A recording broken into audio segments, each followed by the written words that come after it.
हाँ, प्रिय विद्यार्थियों, एमडी स्कूल की ऑनलाइन क्लासेस में आपका स्वागत है। आज तक जो अपने एपिसोड निकले हैं, 8 एपिसोड निकल गए हैं रिप्रोडक्शन इन एंजियोस्पर्म प्लांट। तो उसके अंदर हमने मेल गैमेटोफाइट और फीमेल गैमेटोफाइट दोनों के डेवलपमेंट पढ़ लिए अच्छी तरह से। और हमारे पास यहाँ 8 जो एपिसोड हुए हैं उसके अंदर हमारे पास पूर्ण रूप से यानी किस प्रकार से मेल गैमेट बनते हैं और किस प्रकार से फीमेल गैमेट्स या ओव्यूल का निर्माण होता है। तो आज का जो टॉपिक रहेगा 9 नंबर एपिसोड में वो होगा पॉलिनेशन एंड फर्टिलाइजेशन, परागण और निषेचन। परागण की बात करें तो सिंपल सी बात आती है कि किसी भी आवर्तबीजी पादप के अंदर जैसे एक जनरल पुष्प हो गया, ये इसका मेल रिप्रोडक्टिव ऑर्गन्स हो गया, नर जननांग हो गया, ये मादा जननांग हो गया, ये एंथर हो गया।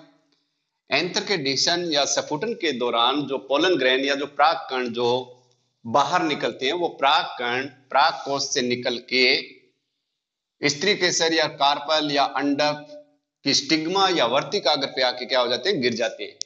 तो पोलन ग्रेन का एंथर के स्फुटन के उपरांत वर्तिकाग्र तक पहुंचने की क्रिया क्या कहलाती है, पॉलिनेशन कहलाती है। ये तो सिंपल सी डेफिनेशन होगी, अपने 6th क्लास से ही पढ़ते आ रहे हैं इनको। तो बात आती है कि पॉलिनेशन या परागण की क्रिया किन कारकों के द्वारा या फैक्टर्स के द्वारा संपन्न होती है। तो दो प्रकार के फैक्टर पड़ते हैं, बायोटिक और एबायोटिक, जैविक कारक और अजैविक कारक।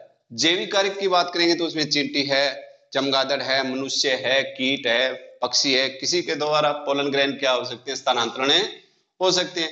और अजैविक कारक के अंदर हवा है, पानी है, दूसरे अन्य कोई इक्विपमेंट या साधन हो सकते हैं जिनके द्वारा पोलन ग्रेन है वो स्टिग्मा तक पहुंच जाए। फिर टाइप्स की बात करते हैं पॉलिनेशन या परागण की, तो वो दो प्रकार का हो जाएगा, स्वपरागण और परपरागण। स्वपरागण की बात करें तो किसी भी पुष्प के पराग कोश या एंथर से पोलन ग्रेन निकल के उसी पुष्प की स्टिग्मा या वर्तिकाग्र पर पहुंचना क्या कहलाता है, स्वपरागण कहलाता है। जैसे जनरली ये पुष्प लगा है, ये ब्रांच हो गई, ये लीफ हो गई और यहाँ पे एक पुष्प है, तो इसी के पोलन ग्रेन निकले, इसी वर्तिकाग्र पे पहुंच गए, स्वपरागण हो गया। एक स्वपरागण का दूसरा टाइप और आता है सहजातीय परागण। सहजातीय पॉलिनेशन के अंदर क्या होगा कि एक पादप के ऊपर बहुत सारे पुष्प लगे होते हैं, तो एक पुष्प से, जैसे इस पुष्प से एंथर से परागकण निकले और अपने ही पुष्प की वर्तिकाग्र पे न पहुंच के उसी पादप के किसी अन्य पुष्प के ऊपर जाके गिर जाए, तो वो भी हमारा क्या कहलाता है, क्रियात्मक रूप से स्वयुग्मन। क्या कहलाएगा, क्रियात्मक रूप से स्वयुग्मन कहलाएगा, क्योंकि वो एज ए परपरागण भी मान सकते हैं। परपरागण तो इसलिए मान लिया कि परागकण निकल के अपनी वर्तिकाग्र पे नहीं आ रहा है, अपनी पुष्प की दूसरे पुष्प पे आ रहा है, दूसरे पे जा रहा है, तो उसको हम परपरागण बोल देंगे। पर यहां पे ट्रू परपरागण या सत्य परपरागण न कह के उसको असत्य मानेंगे, क्योंकि जेनेटिकली रूप से या अनुवांशिक रूप से वो स्वपरागण का ही प्रकार है, क्योंकि एक ही पादप के ऊपर बहुत सारे पुष्प है, एक पुष्प से पोलन ग्रेन निकले और अपने पुष्प की वर्तिकाग्र पे न जाके उसी पादप की दूसरी वर्तिकाग्र पे पहुंच गए, तो वो गमन करके गया है। गमन करने के कारण उसको हम परपरागण के अंदर डाल देते हैं कि वो क्रियात्मक रूप से परपरागण हो गया। पर जेनेटिकली या अनुवांशिक रूप से देखें तो वो एक ही पादप के पोलन ग्रेन हो गए, तो वो क्या कहलाएगा, स्वपरागण कहलाएगा। परपरागण की बात आती है कि हमारे पास जैसे मटर का उद्यान हो, पाइसम स्टाइवा, उसके अंदर एक पादप से परागकण निकले, किसी दूसरे पादप के पुष्प की वर्तिकाग्र पे जाके गिरे, तो वो क्या कहलाता है, परपरागण कहलाएगा, सत्य परपरागण। परपरागण में राजस्थान बोर्ड में एक सिम्बायोसिस या सहजीवन का उदाहरण बहुत बार 1 नंबर का क्वेश्चन आ जाता है कि सहजीवता का या सहजीवन का उदाहरण देते हुए आप परागण को बताइए। तो उसके अंदर हम क्या करेंगे कि जैसे आवर्तबीजी पादपों के अंदर एक पुष्पीय पादपों का समूह है जिसको बोल देते हैं हमें यक्का प्लांट। क्या बोल देंगे, यक्का। यक्का पादप के अंदर क्या होता है कि वो एक कलशनुमा पुष्प होगा, बंद पुष्प होता है, और उसके ऊपर मोथ कीट या स्लव कीट होते हैं ना, वो जाके और उस पुष्प के ओवेरी के अंदर जाके अपने निषेचित अंडे त्याग देती है मादा स्लव कीट, जिसके कारण क्या होता है कि उस पुष्प के अंदर तो होगी परागण की क्रिया, बदले में उसके स्लव कीट के या जो मोथ कीट है उसके जो एग है, निषेचित एग है, उनको क्या मिल जाती है, सुरक्षा और पोषण प्राप्त है। तो दोनों को एक दूसरे से लाभ होता है। यक्का प्लांट के अंदर पॉलिनेशन परागण हो गया और मोथ या सलभ कीट के अंडों को सुरक्षा और पोषण प्राप्त हो गया। तो वो उनके अंदर जो लाइफस्टाइल है, उनका जो जीवन है, उसको हम क्या बोल देंगे, सिम्बायोसिस या सहजीवन बोल देते हैं।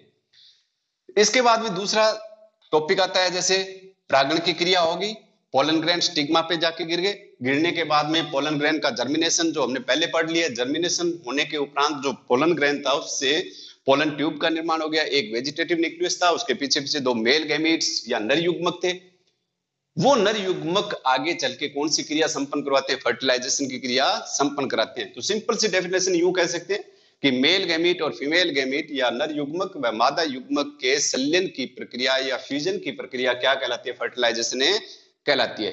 या यूं कह सकते हैं कि मेल गैमीट और फीमेल गैमीट के प्रोन्यूक्लियाई या प्राक केंद्रकों का संलयन भी क्या कहलाता है, फर्टिलाइजेशन कहलाता है। तो एक सिंपल सा डायग्राम बना के उसमें फर्टिलाइजेशन की क्रिया, निषेचन की क्रिया, पोलन ग्रेन का जर्मिनेशन, दो मेल गैमीट और एक वेजिटेटिव न्यूक्लियस कैसे बनेंगे और फर्टिलाइजेशन के अंदर ट्रू फर्टिलाइजेशन, सत्य निषेचन या युग्मक संलयन किसे कहते हैं, त्रिसंलयन या ट्रिपल फ्यूजन क्या होगा, एंडोस्पर्म या भ्रूणपोष का किस प्रकार से निर्माण होगा। तो एक जल्दी से सिंपल सा डायग्राम बना लेते हैं।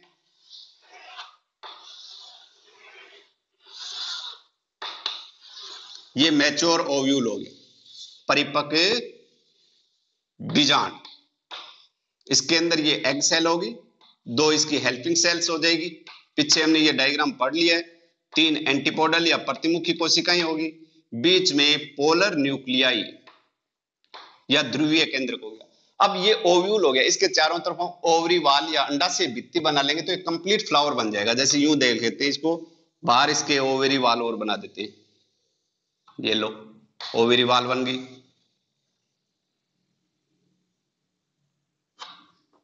ओवरी वाल बनते हैं, यहां पुष्पासन बना देते हैं, पुष्पासन बना के इसको परव संधि से चिपका देते हैं, ये लीफ बना दें, कंप्लीट फ्लावर। यहां स्टिग्मा बना लेते हैं,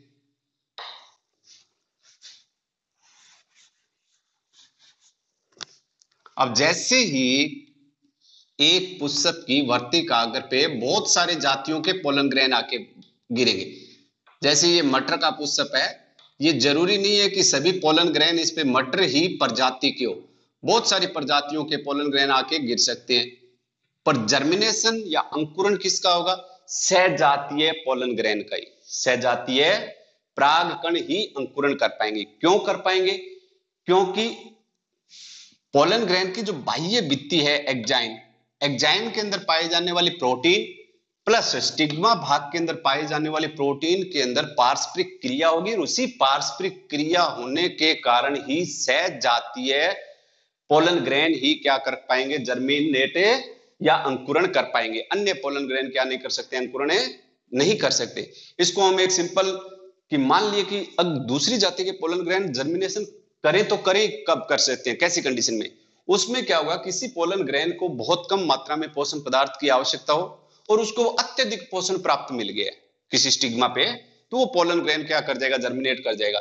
जर्मिनेट तो कर जाएगा, अंकुरण कर जाएगा, पर फर्टिलाइजेशन की क्रिया सहजातीय नहीं होने के कारण उसमें संपन्न नहीं होगी। जैसे एक स्लाइड ले लेते हैं, उस स्लाइड पे 10% शर्करा का घोल डाल के और उसके ऊपर बहुत सारे जातियों के हम पोलन ग्रेन डाल देंगे, तो जिसके लिए वो 10% शर्करा का घोल अनुकूलित होगा वो तो पोलन ग्रेन जर्मिनेट कर जाएंगे, बाकी पोलन ग्रेन क्या नहीं करते, जर्मिनेशन नहीं करते।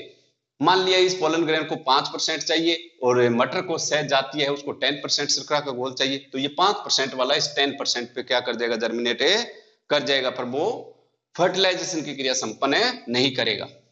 अब जैसे ही पोलन ग्रेन का जर्मिनेशन हुआ और पोलन ट्यूब का क्या हो जाएगा, निर्माण हो जाएगा।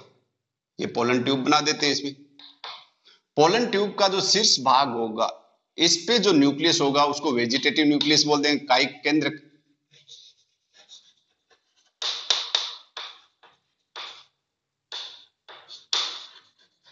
और इसके पीछे पीछे दो मेल गैमीट्स आएंगे, नर युग्मक,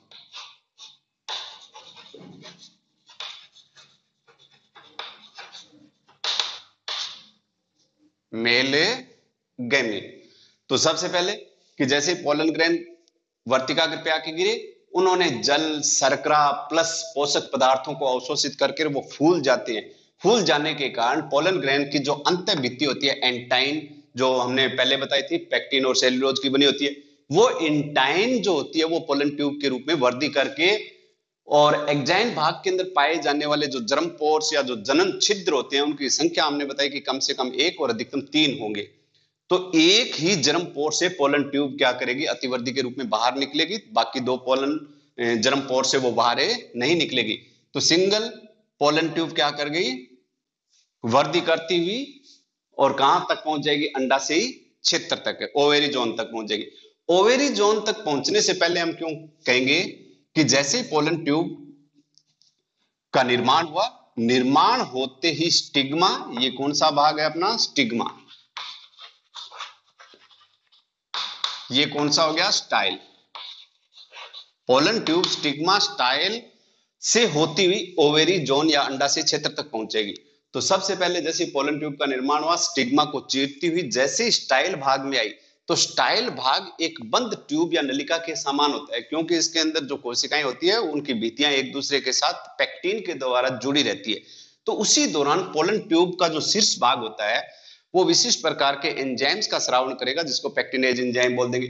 वो पेक्टिनेज एंजाइम स्टाइल की सेल्स जो पेक्टिनेज के द्वारा जुड़ी होती है उस पेक्टिन को क्या कर देगा, घोल देगा। घोलने के कारण सभी सेल्स एक दूसरे से पृथक हो जाती है और पोलन ट्यूब को वृद्धि या आगे मूवमेंट करने के लिए क्या प्रदान हो जाता है, रास्ता प्राप्त हो जाता है। तो पेक्टिनेज एंजाइम का स्रावन करेगी पोलन ट्यूब और पेक्टिन का घुलना, और घुलने के उपरांत सभी सेल्स एक दूसरे से पृथक हो जाएगी और पोलन ट्यूब को स्टिग्मा स्टाइल से रास्ता प्राप्त हो जाएगा। जैसे पोलन ट्यूब इस ओवेरी जोन पे पहुंची है, अंडाशय क्षेत्र पे पहुंची है, तो अंडाशय क्षेत्र पे पहुंचते पोलन ट्यूब का जो शीर्ष भाग होता है उसके ऊपर वेजिटेटिव न्यूक्लियस है, और ये वेजिटेटिव न्यूक्लियस ही पोलन ट्यूब की लंबाई का निर्धारण करता है। जब तक पोलन ट्यूब अंडाशय क्षेत्र तक नहीं पहुंचती है तब तक ये वेजिटेटिव न्यूक्लियस एक्टिव रहता है और पोलन ट्यूब को वृद्धि कराता रहता है। जैसे मक्का के अंदर सबसे लंबी पोलन ट्यूब पाई जाती है, अन्य पादपों में छोटी हो जाएगी, लंबाई कम हो जाएगी, क्योंकि ये स्टाइल पे निर्भर करती है। जितनी अधिक स्टाइल की लंबाई होगी पोलन ट्यूब उतनी क्या हो जाएगी, लंबाई की होगी। तो पोलन ट्यूब की लंबाई कौन निर्धारित करेगा, वेजिटेटिव न्यूक्लियस। जैसे ये वेजिटेटिव न्यूक्लियस अंडाशय क्षेत्र पे पहुंचेगा तो अंडाशय क्षेत्र पे पहुंचते ही ये माइक्रोपाइल एंड की तरफ जाएगा। जैसे ये हमारा बीजांड का कौन सा द्वार कहलाता है, माइक्रोपाइल, बीजांड द्वार। अंडाशय क्षेत्र पे पहुंचते ही पोलन ट्यूब माइक्रोपाइल एंड या बीजांड द्वार की ओर मुड़ जाती है। तो यहां तो मुड़ने वाली बात ही नहीं है, क्योंकि हमने ओव्यूल कैसा बनाया है, ऑर्थोट्रोपस बनाया है। ऑर्थोट्रोपस ओव्यूल, जैसे ये माइक्रोपाइल हो गया, ये चालाजा एंड हो गया, और ये इसका फ्यूनिकल या बीजांड वृंत हो गया।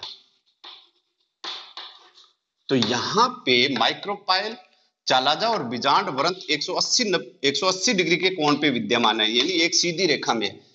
ये तो हो गया ऑर्थोट्रोपस टाइप का ओव्यूल, यानी रिज्जू टाइप का। एक इसका अपोजिट आता है जिसको एनाट्रोपस ओव्यूल कहते हैं। एनाट्रोपस ओव्यूल का यहां डायग्राम बना ले थोड़ा सा।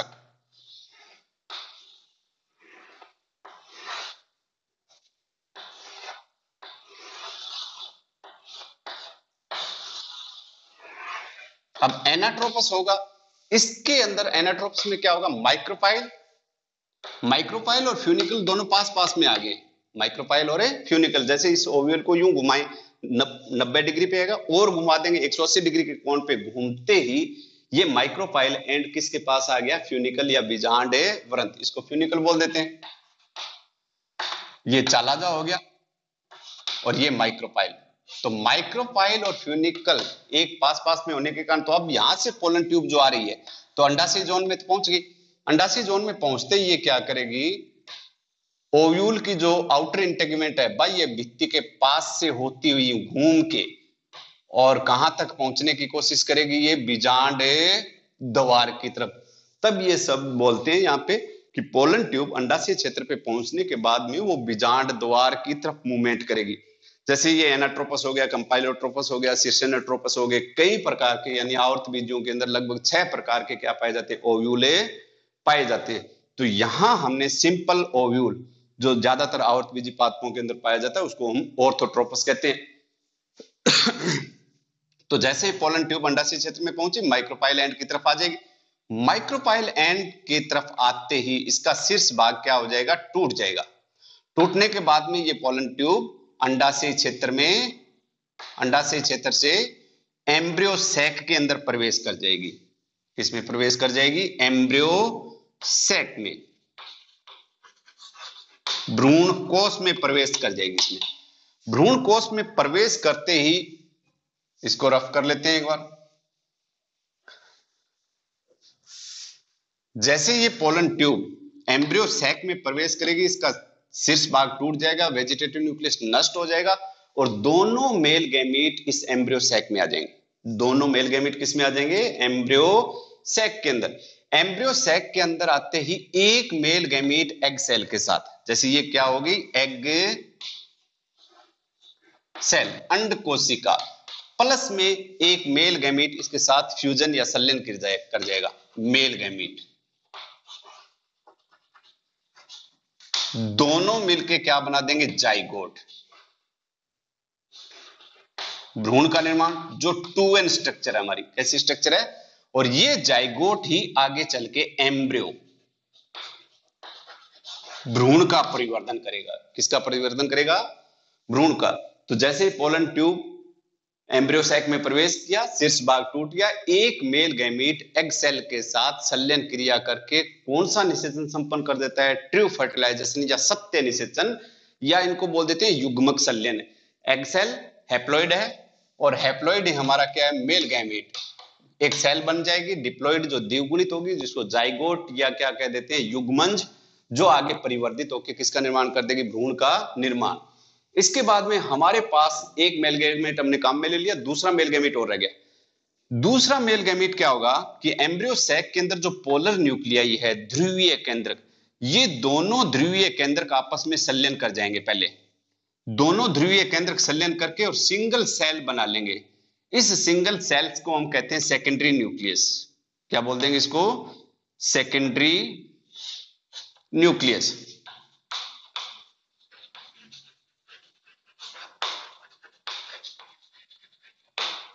द्विगुणित केंद्र, सेकेंडरी न्यूक्लियस हो गया। दोनों पोलर न्यूक्लियाई हैप्लॉइड थे, n+n बराबर 2n हो गया। क्या बोल देंगे? Secondary nucleus. सेकेंडरी न्यूक्लियस और प्लस में एक होगा इसके साथ मेल गैमीट, तो एक सेकेंडरी न्यूक्लियस प्लस में मेल गैमीट। ये हैप्लॉइड है, तो सेकेंडरी न्यूक्लियस और मेल गैमीट जब दोनों संलयन करेंगे तो एक त्रिगुणित या ट्रिप्लॉइड न्यूक्लियस का निर्माण करेंगे। 3n nucleus, 3n nucleus. इस 3n न्यूक्लियस को कहते हैं primary endospermic nucleus. Primary endosperm nucleus 3n हो गया। प्राथमिक भ्रूणपोष केंद्रक, तो कौन सा बन गया यहां पे? प्राथमिक भ्रूणपोष केंद्रक। तो प्राथमिक भ्रूणपोष केंद्र क्या है हमारा? ट्रिप्लॉइड या त्रिगुणित है। तो सेकेंडरी न्यूक्लियस और एक मेल गैमीट का संलयन होना क्या कहलाता है? ट्रिपल फ्यूजन या त्रिसंलयन कहलाएगा। ट्रिपल फ्यूजन या त्रिसंलयन कहलाता है। अब देखिए कि एक यहां पे नोवास्टिन नामक वैज्ञानिक ने फर्टिलाइजेशन और डबल फर्टिलाइजेशन का अध्ययन किया। तो हमारा टॉपिक था फर्टिलाइजेशन, इसके साथ और जोड़ देते हैं डबल फर्टिलाइजेशन या दोहरा निषेचन। दोहरे निषेचन की बात करेंगे तो इस एम्ब्रियो सैक के अंदर फर्टिलाइजेशन या निषेचन 2 बार संपन्न होता है। एक मेल गैमीट किसके साथ संलयन कर रहा है? एग सेल के साथ, और मेल गैमीट जाइगोट बन गया जो युग्मक संलयन। दूसरा मेल गैमीट किसके साथ संलयन कर रहा है? सेकेंडरी न्यूक्लियस के साथ है, जो एक त्रिगुणित केंद्रक का निर्माण करेगा, जिसको हम बोलते हैं प्राइमरी एंडोस्पर्म न्यूक्लियस। तो एम्ब्रियो सैक के अंदर 2 बार निषेचन क्रिया संपन्न होने के कारण इसे हम क्या बोलते हैं? Double fertilization. कौन सी क्रिया कहते हैं? डबल फर्टिलाइजेशन या दोहरा निषेचन कह दिया है। तो युग्मक संलयन और त्रिसंलयन दोनों को मिला के दोहरा निषेचन। इसके बाद में जो हमारा एक टॉपिक और है, रासायन अनुवर्तन गति भी यहां पे देखने को मिलती है, या प्राग स्त्री पारस्परिक क्रिया। प्राग स्त्री पारस्परिक क्रिया किसे कहते हैं? एक सिंपल छोटा सा क्वेश्चन आता है। प्राग स्त्री केसर पारस्परिक क्रिया का अर्थ हो गया कि जैसे ही पोलन ग्रेन स्टिग्मा पे आके गिरे, जर्मिनेट कर गए, अंकुरण कर गए, अंकुरण करने के बाद में पोलन ट्यूब के द्वारा विशिष्ट प्रकार के रासायनिक पदार्थों का श्रावण किया जाता है, और ओवेरी के अंदर विद्यमान ओव्यूल के द्वारा भी विशिष्ट प्रकार के रासायनिक पदार्थों का स्रावण किया जाता है। उन रासायनिक पदार्थों के कारण पोलन ट्यूब इस स्टाइल भाग से मूवमेंट या गति करती रहती है और कहां तक पहुंच जाती है, अंडाशयी क्षेत्र तक। तो अंडाशय क्षेत्र तक पहुंचने के लिए विशिष्ट प्रकार के रासायनिक पदार्थों के द्वारा ये पोलन ट्यूब इसकी तरफ आकर्षित होती है। जब तक ये नहीं पहुंचती अंडाशय क्षेत्र तक, तब तक इनमें रासायनिक क्रियाएं चलती रहती है। इसी प्रोसेस को हम क्या कह देते हैं, प्राग स्त्री पारस्परिक क्रिया। जो विशिष्ट प्रकार के रासायनिक पदार्थों के कारण स्रावित होने के कारण इसी प्राग स्त्री पारस्परिक क्रिया को हम क्या कह सकते हैं, रासायनिक अनुवर्तनी गति। कौन सी गति कह देंगे, रासायन अनुवर्तन या अनुवर्तनी गति बोल देंगे। तो एक छोटा सा ये भी क्वेश्चन आता है कि प्राग स्त्री पारस्परिक क्रिया किसे कहते हैं या रसायन अनुवर्तन गति कहां पे प्रकट होती है फर्टिलाइजेशन के दौरान। तो पोलन ट्यूब और अंडाशय क्षेत्र के द्वारा रासायनिक पदार्थों के द्वारा उद्दीपनों के द्वारा होने वाली गति क्या कहलाती है, रासायन अनुवर्तन गति कहलाती है।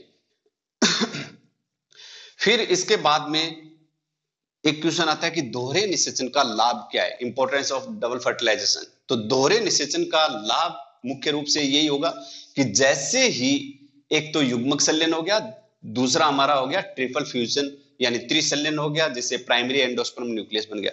ये प्राइमरी एंडोस्पर्म न्यूक्लियस आगे बारंबार विभाजन करेगा, केंद्रकों की संख्या भी बढ़ा सकता है, या जो न्यूक्लियस होगा ये अपने चारों तरफ सेल वाल बना लेगा, तो सेल का निर्माण हो जाएगा, जिससे ये बार बार विभाजन करके इस एम्ब्रियो सैक को पूरी तरह से क्या कर देता है, भर देता है। उसको कहते हैं भ्रूण पोष। तो डबल फर्टिलाइजेशन वृद्धि करते हुए इस भ्रूण को, जैसे egg cell, male gamete, zygote और ये एम्ब्रियो, भ्रूण का परिवर्तन होगा। इस वृद्धि करते हुए भ्रूण को पोषण कहां से प्राप्त होता है, एंडोस्पर्म से। किससे प्राप्त होगा, भ्रूण पोष से। तो पहला बात तो ये हो गया। दूसरा कि आवर्तबीजी पादपों के अंदर एंडोस्पर्म का निर्माण ट्रू फर्टिलाइजेशन या सत्य निषेचन होने के बाद में ही होता है। पहले कौन सा होगा, सत्य निषेचन होगा, उसके बाद में ट्रिपल फ्यूजन होगा। तो ट्रिपल फ्यूजन किस बात की पुष्टि करता है कि इसके अंदर इसके अंदर ट्रू फर्टिलाइजेशन या सत्य निषेचन या युग्मक संलयन हो गया है। अगर युग्मक संलयन नहीं होगा उससे पहले ट्रिपल फ्यूजन नहीं होगा। इसकी इंपॉर्टेंट क्या हुई कि ये एक जिम्नोस्पर्म जो प्लांट होते हैं ना, उनके अंदर हैप्लॉइड टाइप का एंडोस्पर्म होता है, एक गुणित। कैसा होता है जिम्नोस्पर्म्स के अंदर, हैप्लॉइड टाइप का। और आवर्तबीजी पादपों के अंदर एंडोस्पर्म कैसा होता है, ट्रिप्लॉइड या त्रिगुणित प्रकार का होगा। उनमें क्या होता है, जिम्नोस्पर्म प्लांट के अंदर फर्टिलाइजेशन होता ही नहीं है, उससे पहले ओव्यूल किससे भर जाता है, एंडोस्पर्म या भ्रूणपोष से भर जाता है। और किसी कारणवश से फर्टिलाइजेशन नहीं हो और ये ओव्यूल, उसके अंदर नगन बीजांड होता है, वो ओव्यूल क्या होगा, टूट के पादप से गिर जाए, तो वो पादप की एक अनावश्यक न्यूट्रिशन या जो पोषण है उसको हानि ही पहुंचाता है, क्योंकि फर्टिलाइजेशन हुआ ही नहीं, एंडोस्पर्म पहले से बन गया। तो उनमें क्या कहलाती है, एक आवश्यक बुराई कहलाती है। यहां पे क्या होगा, किस बात की पुष्टि पहले करता है ये आवर्तबीजी पादप, कि पहले सत्य निषेचन यानी युग्मक संलयन होगा, उसके बाद में ही एंडोस्पर्म का निर्माण होगा। एक आवश्यक बुराई की बात करते हैं तो आवर्तबीजी पादपों, आवर्तबीजी नहीं, कॉमन कोई भी प्लांट हो, जैसे ट्रांसपिरेशन बोलते हैं, वाष्पोत्सर्जन। वाष्पोत्सर्जन की बात करें कि हम एक यहां से थोड़ा सा हटके टॉपिक है, आवश्यक बुराई की बात करते हैं। उसमें क्या होता है कि पेड़ पौधे जड़ों के द्वारा जल को अवशोषण करते हैं और ट्रांसपिरेशन की क्रिया के द्वारा उड़ा देते हैं। एक हमारी जो सिंपल समीकरण होती है फोटोसिंथेसिस की, CO2 प्लस H2 और सूर्य का प्रकाश, पर्ण, हरितर, ग्लूकोज का निर्माण हो गया, ऑक्सीजन बाहर निकल गई। तो उस समीकरण में हम यूं देखते हैं कि CO2 प्लस H2O कि पादप जो जड़ों के द्वारा जो जल ले रहे हैं वो पूरा का पूरा जल भोजन निर्माण में ही काम आता होगा, नहीं। भोजन निर्माण के अंदर केवल 1% जल ही क्या होगा, काम में आएगा। बाकी 99% जो जल है, 99% जल पेड़ पौधे पत्तियों के द्वारा वाष्पोत्सर्जन की क्रिया के द्वारा हवा में उड़ा देते हैं, और काम में कितना लेते हैं भोजन निर्माण में, सिर्फ 1%। तो 99% क्या हो गया, वेस्टेज मानते हैं। यहाँ पे क्यों मानते हैं वेस्टेज, क्योंकि जल की जो अवशोषण की प्रक्रिया वो दो प्रकार की होती है, पैसिव और एक्टिव, निष्क्रिय अवशोषण और सक्रिय अवशोषण।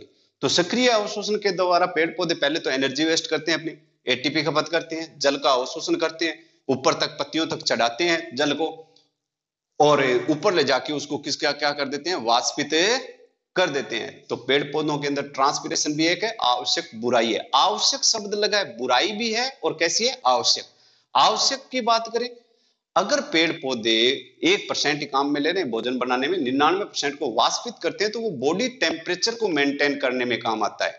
यानी पादप के शारीरिक ताप का नियमन करते हैं। जैसे हमारे शरीर से पसीना बाहर निकलता है, हमारा बॉडी टेम्परेचर मेंटेन रहता है, इसी प्रकार पादपों में ट्रांसपिरेशन उसके ताप नियमन में काम में आता है। पोषक पदार्थों के ट्रांसपोर्ट यानी विनिमय में काम में आता है। कोई भी जैविक क्रियाएं जो होती है, सिंथेसिस हो या संश्लेषणात्मक हो या विघटनात्मक हो, किसी भी प्रकार की प्रोसेस चलती रहती है पादपों में, उनमें भी जल की आवश्यकता रहती है। तो अन्य क्रियाओं में जल क्या होता है, काम में आता रहता है। तो इसलिए वहां पे भी हम क्या मानते हैं, आवश्यक है बुराई भोजन निर्माण की दृष्टि से, क्योंकि भोजन में कितना काम में लिया, 1%, 99% वाष्पित कर दिया, इसलिए वो आवश्यक बुराई। यहां भी बुराई मानी गई है जिम्नोस्पर्म प्लांट के अंदर। जिम्नोस्पर्म प्लांट के अंदर एंडोस्पर्म का निर्माण सत्य निषेचन से पहले हो जाता है। अगर उस बीजांड के अंदर फर्टिलाइजेशन नहीं होगा तो पादप की जितनी एनर्जी उस एंडोस्पर्म बनाने में काम में ली गई है, वो पूरी की पूरी क्या हो जाती है, वेस्टेज हो जाती है। तो ये एक आवश्यक बुराई से संबंधित हमारा टॉपिक हो गया। तो डबल फर्टिलाइजेशन, दोहरे निषेचन के लाभ की बात करते हैं, वही दोबारा आते हैं अपने। तो पहला लाभ क्या होगा कि वृद्धि करते हुए भ्रूण को क्या करता है, पोषण प्रदान करता है। दूसरा, सत्य निषेचन या युग्मक संलयन की जो निश्चितता है उसको बताता है कि इसमें सत्य निषेचन या युग्मकों का संलयन हो चुका है, क्योंकि उसके बाद में एंडोस्पर्म का निर्माण होगा। तो यहां तक तो हमारा डबल फर्टिलाइजेशन, तो दो टॉपिक हुए हमारा, पॉलिनेशन और दूसरा कौन सा था, फर्टिलाइजेशन। निषेचन, निषेचन में कौन सा हो गया, दोहरा निषेचन। दोहरा निषेचन के बाद में हमारा क्या हो गया, एंडोस्पर्म का निर्माण हो गया। अब जो आगे टॉपिक आएगा, पोलन ट्यूब का ओव्यूल में प्रवेश। पोलन ट्यूब का ओव्यूल में प्रवेश। जैसे ओव्यूल में प्रवेश की बात करते हैं तो इसको रफ कर देते हैं, 3 टाइप के प्रवेश हो जाएंगे।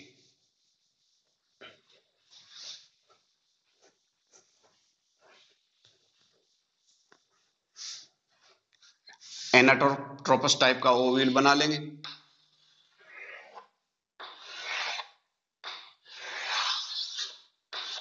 ये पोलन ट्यूब आ गई, ये वेजिटेटिव न्यूक्लियस, और इसके पीछे पीछे हो गए 2 मेल गैमीट। पोलन ट्यूब अगर माइक्रोपाइल एंड से प्रवेश करे तो ऐसे टाइप्स को कहते हैं पोरोगेमी, बीजांड द्वारी प्रवेश। पोरोगेमी, बीजांड द्वारी प्रवेश, कि अंडाशय क्षेत्र में पहुंचने के बाद में पोलन ट्यूब माइक्रोपाइल एंड की तरफ जाएगी। तो माइक्रोपाइल एंड से प्रवेश करती है तो पोरोगेमी। ज्यादातर या आवर्तबीजी पादपों में 80% टाइप की जो पोलन ट्यूब का इस एम्ब्रियो सैक के अंदर, ये क्या है हमारा, एम्ब्रियो सेल, ये एग सेल, ये हेल्पिंग सेल, ये पोलर न्यूक्लियाई, ये एंटीपोडल प्रतिमुखी कोशिकाएं। तो हमेशा ही अगर बीजांड द्वार से प्रवेश करती है उसको क्या बोलते हैं, पोरोगेमी। और ज्यादातर आवर्तबीजी पादपों में पोरोगेमी टाइप की होती है। दूसरी आती है हमारी चालाजोगेमी।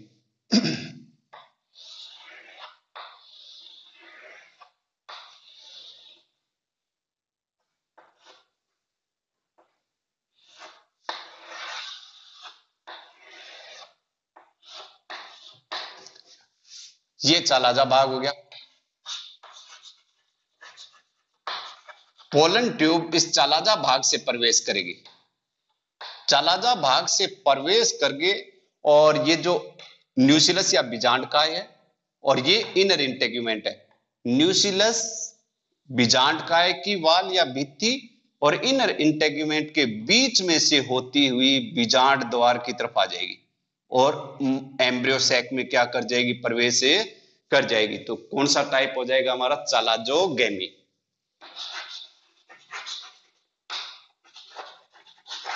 चालाजोगेमी जो है ये खास तौर से किसके अंदर होती है, कैजुराइना प्लांट के अंदर आ जाएगी। एग्जांपल क्या हो जाएगा, कैजुराइना। जैसे इसमें तो माइक्रोपाइल से प्रवेश कर रही है और यहां से इस भाग में किसे, चालाजा भाग से प्रवेश करके बीजांड का या न्यूक्लियस की भित्ति और इन इंटेगुमेंट के बीच में से होती हुई बीजांड द्वार से क्या कर जाएगी, प्रवेश कर जाएगी। ये चालाजोगेमी। एक होता है हमारा मीजोगेमी।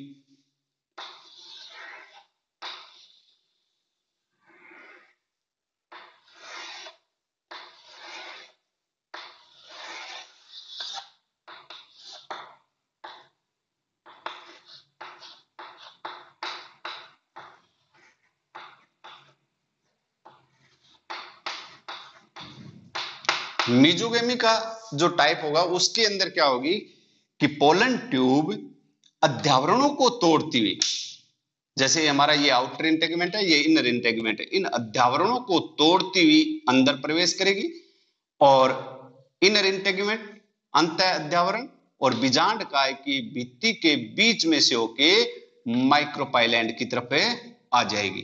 तो ये कौन सा टाइप हो जाएगा अपना, मीजोगेमी।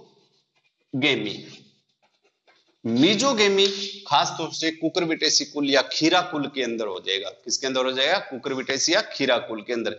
तो पोलन ट्यूब का एम्ब्रियो सैक, पोलन ट्यूब का एम्ब्रियो सैक के अंदर प्रवेश कितने प्रकार से होता है, छोटा सा क्वेश्चन आता है। तो 3 प्रकार के प्रवेश हो जाएंगे, पोरोगेमी, चालाजोगेमी और एक कौन सा हो जाएगा, मीजोगेमी। पोरोगेमी के अंदर पोलन ट्यूब सीधा माइक्रोपाइल से प्रवेश करती है।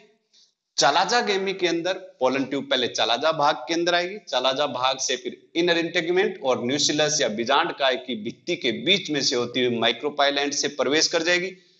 तीसरा जो होगा मीजोगेमी, उसके अंदर जो 2 अध्यावरण होते हैं, बाह्य और अंत अध्यावरणों को तोड़ते हुए बीजांड काय और अंत अध्यावरण के बीच में से होती हुई बीजांड द्वार में क्या कर जाएगी, प्रवेश कर जाएगी। तो ऐसा प्रकार क्या कहलाता है, मीजोगेमी।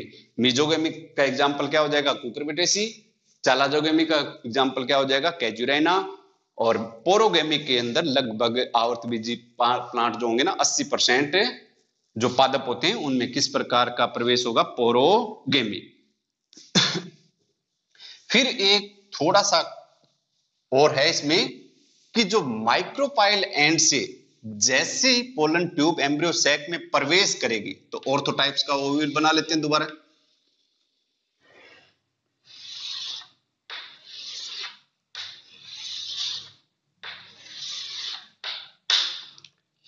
ये एग सेल होगी, ये हेल्पिंग सेल होगी। हेल्पिंग सेल को आकार में छोटा बनाएंगे, एग सेल को आकार में बड़ा बनाएंगे। अब देखिए ये पोलन ट्यूब आ रही है, बीजांड द्वार से एम्ब्रियो सैक में प्रवेश करना है इसको।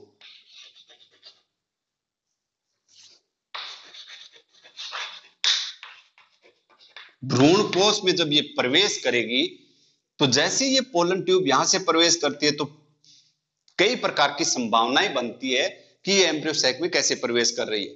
तो संभावना नंबर 1 हो जाएगी कि ये पोलन ट्यूब किसी एक हेल्पिंग सेल को तोड़ते हुए, किसी एक हेल्पिंग सेल, जैसे पार्श्व में 2 हेल्पिंग सेल है, किसी एक हेल्पिंग सेल का विघटन करते हुए पोलन ट्यूब एम्ब्रियो सैक में क्या कर जाएगी, प्रवेश कर जाएगी। दूसरा जो एक संभावना और बनती है वो होगी एक हेल्पिंग सेल और एग सेल, हेल्पिंग सेल और एग सेल के बीच में से यहां से प्रवेश कर सकती है। हेल्पिंग सेल और एग सेल की जो भित्तियां चिपकी हुई है इनको तोड़ती हुई एम्ब्रियो सैक में क्या कर जाएगी, प्रवेश कर सकती है। तीसरी जो संभावना बनती है वो होगी हेल्पिंग सेल और एम्ब्रियो सैक की वाल। अब इसको हम एम्ब्रियो सैक, ये एम्ब्रियो सैक है, ये एम्ब्रियो सैक की भित्ति बोल सकते हैं, या यूं कह सकते हैं ये न्यूक्लियस या बीजांड काय हो गया। तो बीजांड काय और हेल्पिंग सेल के बीच में से, बीजांड काय और हेल्पिंग सेल के बीच में से भी पोलन ट्यूब क्या कर सकती है, प्रवेश कर सकती है।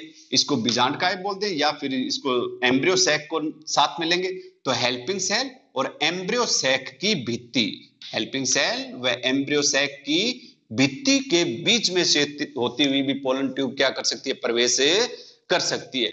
तो एक तो सिंपल सा क्वेश्चन आता है कि पोलन ट्यूब जो है एम्ब्रियो सैक या भ्रूण कोश में कितने प्रकार से प्रवेश करती है, एम्ब्रियो सैक में कितने प्रकार से प्रवेश करती है। तब तो आपको टाइप्स ऑफ इंटर्न्स का बताना है, प्रवेश के प्रकार बताने हैं, उनमें चालाजोगेमी, पोरोगेमी और मीजोगेमी।